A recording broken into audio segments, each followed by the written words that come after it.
Hello viewers and welcome to another edition of NFL TV. I'm Samuel Zito, joined again by Liam Quinn. And Liam, it's really heating up. We've had our first of our senior grand finals. It was a great day at Epping on Saturday. South Morang, the first team to win a premiership in 2011 in the senior competition. They've earned promotion to Division 2 and it was a great game. We went into it thinking that it would be one side, that we felt that South Morang was just far too strong for Parkside, but I think ourselves and the whole crowd included were just shell-shocked by the opening 20 minutes. Parkside got the jump, led by 8 goals, I think it was 43 points, 8 goals to 1, and it looked like the Devils would be the ones holding up the cup at the end of the day, but a credit to South Morang, their fighting spirit, they worked their way back into it and deserving winners of the Division 3 Grand Final. Yeah, it was amazing. About 15 minutes into that first quarter, the score was 44-1, and we were just sort of, when we were trying to commentate, just sort of looking at each other, wondering what was going on, but all credit to Parkside. They started fantastically and they probably played the best 10-15 minutes of footy we've seen all year.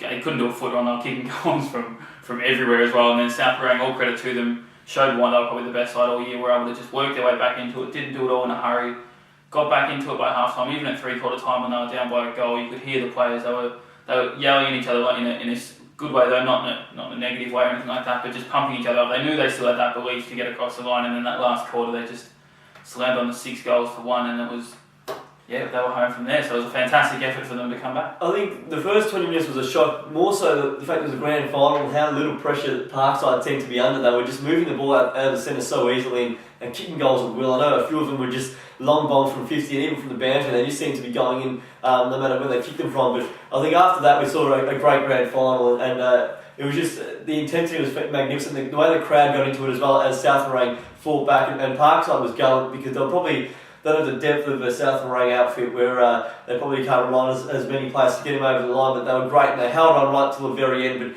you just knew that as soon as South Morang hit the front that they weren't going to be headed. But for Parkside, a gallant result. They were beaten by 9 goals just 2 weeks ago, and to lead by 8 goals in that first quarter just showed that they're a great side. You expect next year that they'll be up there again.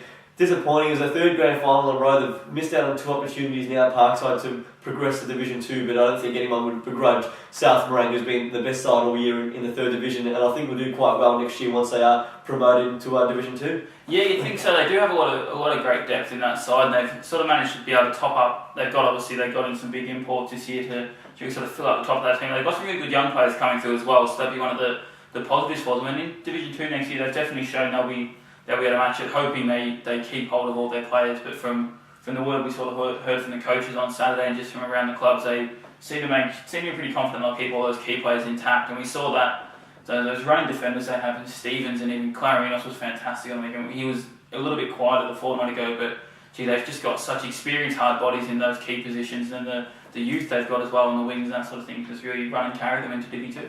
Well, you talk about their recruits, and Jeanette and Stevens both came from Whittlesea last year and both had magnificent games on the weekend, but have had magnificent seasons as well. So two players who won consecutive premierships. You bring in Shane Whitwell as well, kicks 5 and 9 the week before, 14 in his 2 finals, and you can just see what an impact they've had. But also I thought their skipper Daniel Heatley was magnificent in that first quarter when they were on a constant attack down back, and he was very solid. And I know they did concede 8 goals in that first quarter, but it wasn't without his hard efforts. He was trying his best, and I think if anything, Parkside probably should have been more than, I think it was 27 points in front at quarter time, and it really could have been game over with probably a 7-goal lead to Parkside. So South Morang did well to just hold on, got a few late in that first quarter, and from there they looked at goods. It was just a very slow 20 minutes.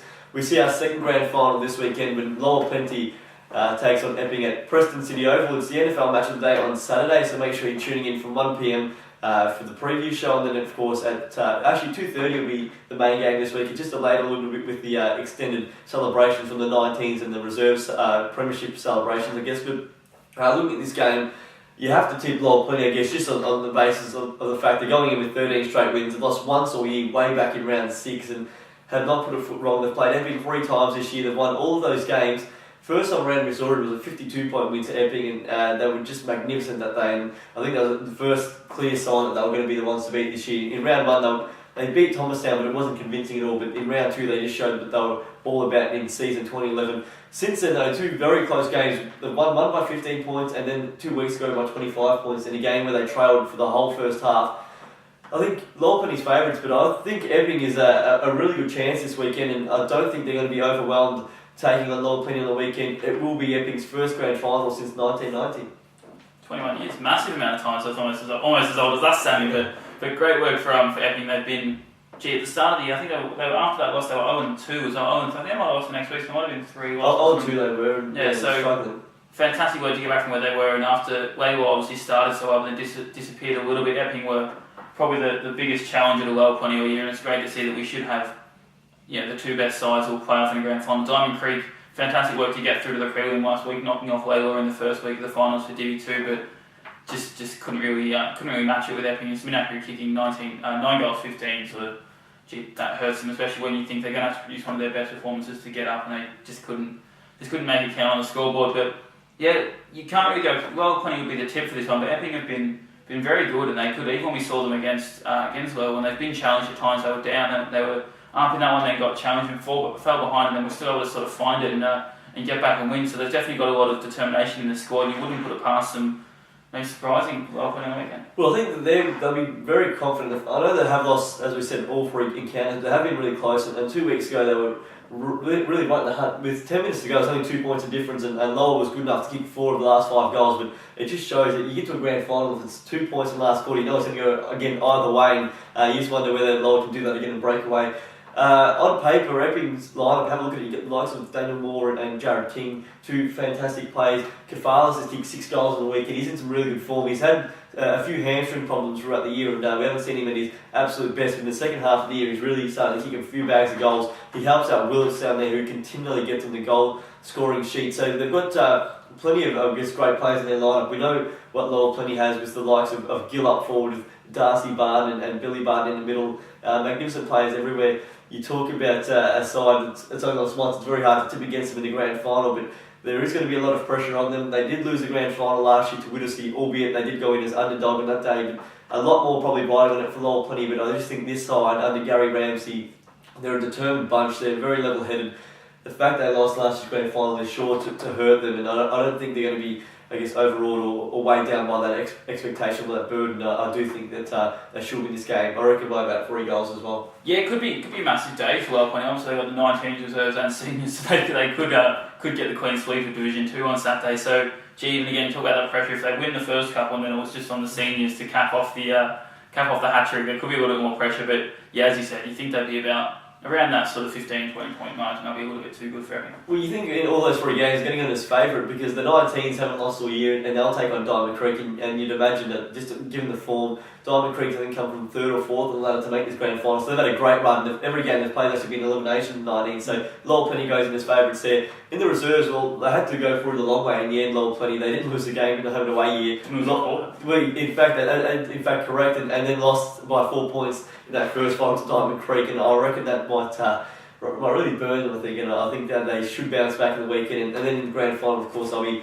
a favourite again in that game, and as we said, an Epping side that isn't going to let them win, or isn't going to give them an easy passage into Division 1 next year. It's going to be one of those games I reckon it's not going to be decided until the final quarter, so I reckon a very close game at Preston City Oval, and I reckon there's going to be a massive crowd down there as well. Both sides have a big supporter base, particularly Epping, and given the fact they haven't been in a grand final for, as we said, 21 years, I reckon we're going to get a massive turnout. Perfect weather expected as well, so it's just a promoter's dream almost. 25 degrees and sunny skies. So it should 25 degrees. Yeah, that's what they're saying now. So I know we're still a few days away, but hopefully that assessment stays true. And I reckon we'll get a massive turnout there. And in Division 1, well, if that's a promoter's dream in Division 2, well, you couldn't ask for an even better one in Division 1 when West Preston takes on Heidelberg. The 2 grand finalists of last year, meeting this time around in the preliminary final, and for the loser, the season ends probably a week earlier than they would have hoped at the start of the year, or probably would have expected.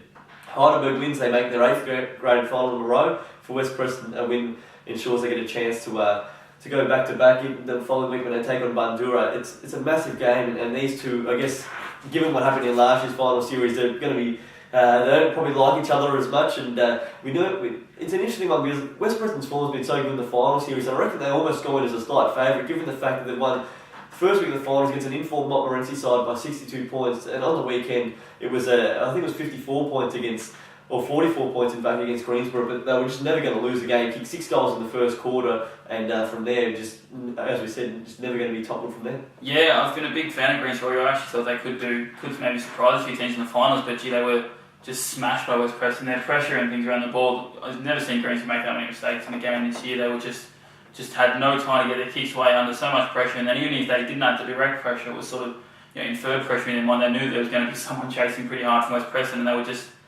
far too good, West Preston. They were very good the week before against Monty, so I think both wins now, they're up over about 100 points combined in the first week of the finals, which is great for them to be going in. And we would have said the same thing with Heidelberg, obviously, last week, easily beating Greensboro, but then, Bundoora just fantastic. If there's any sort of doubt on who was the number one favourite in Division 1, Bundoora's, 71 points in the end, just came out and reaffirmed their dominance. Well, it's an interesting one because that win team on the weekend we sort of play havoc at Preston. It's a very open ground, and if you get a day with a little bit of wind, it just amplifies once it gets in there. But on the weekend we saw that Greensboro probably didn't have those hardened bodies that West Preston has in their midfield. West Preston, a lot of their midfielders aren't any taller than probably 175 centimetres, very short midfield, but they like to attack the ball and go hard. You've got guys like Williams, the Machewski brothers, there's Gannon, there's Sanderson off halfback as well. They love a hard contest, and finals football suits them to a T.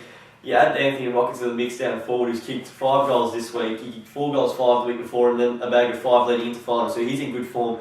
Kicked the goal from 75 on the weekend and had another one from 80 touching the goal line. So with that win, he can probably kick it from halfway. So it makes him such a danger if he can move up the ground as well. We know how dangerous he is one-on-one in the goal square, but if he can move out, and he is moving pretty well as well. We mentioned in the commentary that he's still got that agility. And when he gets to ground level, he does compete quite well, which is surprising. I thought he'd be a bit slower than what he is. And then, of course, that backline, when you get Preston Giacomo, who just read the ball so well on the weekend, zoned off whenever he could, and took so many marks and just got those extra spoils in. And then you add Billy Morrison, who has to be arguably the most versatile player in the competition, going forward, I think he's kicked 25 goals for the year, but then the last 2 weeks down back in finals has been just magnificent, and a player who can push hard as well and run through half back and through the midfield. He's not a slow man, and he can kick the ball on both sides of the body, and for mine he's been arguably the player of the final series to date. Yeah, and also for West Preston, we haven't got him in the best list here all the week before. I think he's probably one of their best 5 for the finals. Ash Barton off the half back line.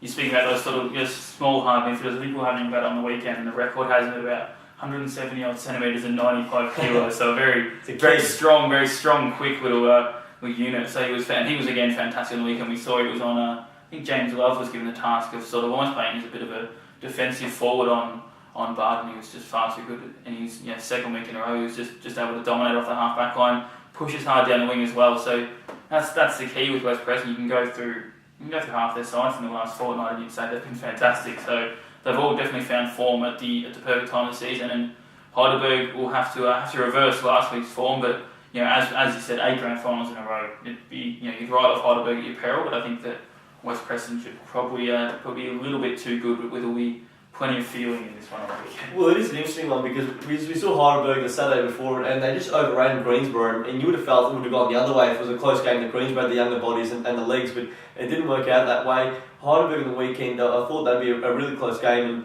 I felt Bundoora might get the edge given the fact they had that break the week before, and they probably did show up a bit. That perhaps that harder week the week before might have affected Heidelberg, but very disappointing. We know what a proud club Heidelberg is, and they'll be disappointed by that. They'll lick their wounds, and I guess you beware the wounded tiger because they're sure to bounce back. But given what we've seen from West Preston the last 2 weeks, I just find it impossible to tip against them. The way they play their ground, they're spread, and you just look at every line through from the back line, the mids, and the forwards. We've got players in form in all positions.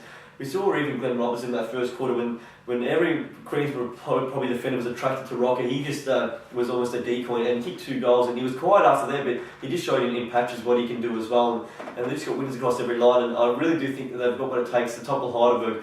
Mind you, the last time these two sides played, West Preston had just a 1 goal at 3/4 time, went down by 50 points, but did trail by as much as I think it was 80 during the game, so Heidelberg must go in with confidence there, and I think they probably almost like the fact that a lot of people are almost writing them off because it just means they've got a bigger point to prove. But as I said, I just think the way West Preston's playing, it's almost impossible to not pick them this weekend. Yeah, I think one player that Heidelberg would have to sort of put some work into is Vasilevsky, who again the last fortnight was he's the sort of he's not taking away. He's not one of their sort of in and under harder players. Still very tough when he goes for the ball, but he gets the ball out in a bit of space, and just his running, kicking ability off the half back line. So many times on the weekend, just his big left foot kick, the amount of drive he gave them into their forward line. There was, I think, about 3 or 4 times when he just ran off the half back line and pretty much hit Rocker on the chest on a lead. So, when you think you're kicking it from one end of the 150 metre line to the other and you're getting a shot at goal, it's just a fantastic weapon to have. So, that's the thing. They've got such a balanced side, which we have seen. We haven't seen too much of West Preston during the year, so maybe we're a little bit seeing them twice in a fortnight, a little bit just catching up late in the season. But yeah, they're just a very strong side, and obviously that shows from their grand final win last year. It's incredible because they did probably fall into the final series in the end. They were struggling in the latter stages of that home and away season. Lost the game to McLeod, and as we said, smashed by Heidelberg as well. So a few losses there, but they've been able to turn that around, and it's a credit to them. But Heidelberg, I think the one area Heidelberg's got the real advantage is in the ruck contest, and Michael Finn, without a doubt, the most informed ruckman in the competition. He comes up against probably Damien Smith and ruck for a bit. If McKenzie holds his spot, he'll be in the ruck as well. And we saw on the weekend, Atkins really got the upper hand in the actual ruck contest. Around the grounds, they break even, but if Finn can supply the likes of Harvey and Nolan inside with first use and bringing Williams and also the quick McMillan, if they can break out into space as well and get supplied with the first touch from the ruck contest, it can be a very dangerous situation for West Preston. But I think they've probably got a backline which can hold up even if they start losing the ball out of the centre. And